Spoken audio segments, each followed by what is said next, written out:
இதே அபூதர்தா தான் இன்னொன்னு சொன்னாங்க, மானம் என்பது அல்லாவுக்கு சம்பந்தப்பட்டது. ஒருவனை கண்ணியப்படுத்துறது யார்? நம்முடைய நம்பிக்கைப்படி ஒருவனை இழிவுபடுத்துறது யார்? அல்லாஹ்விடத்தில் ஒப்படைச்சு. உன்னை குறித்து ஒரு மனிதன் தவறாக பேசும்போதோ, உன்னை குறித்து ஒரு மனிதன் தீயதாக பேசும்போதோ, அல்லது உன்னோட ஒரு மனிதன் சண்டை போடும் போதோ அல்லாஹ்விடத்தில் அதை ஒப்படைச்சிரு. ஒருவேளை அதில் உண்மை இருந்தால் அவர் பேசுவது அல்லாஹ்விடத்தில் நீ தௌபா செய்து, தௌபா செய்து கொண்டு நீ பாவ மன்னிப்பு கேட்டதற்கு பிறகும் உன்னை பற்றி மனிதர்கள் தவறாக பேசினால் அது அல்லாஹ்விடம் இருந்து வரக்கூடிய சோதனை, அதில் கூர்மையாக.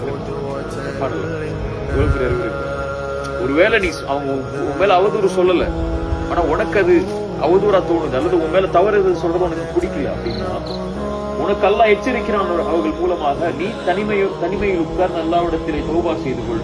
அதற்கு மேலும் உன் மானம் கண்ணியம் இழக்கப்பட்டால் அது அல்லாஹ்விடம் இருந்து வரக்கூடிய சோதனை. பொறுமையோடு அல்லாஹ் அதிலிருந்து உனக்கு விடுதலை, அல்லது அல்லாஹ் உனக்கு அந்த இடத்தை விட்டு அந்தஸ்தை நீ விரும்பாத முறையில் அல்லாஹ் உன்னை உயர்த்துவான்னு சொன்னான்.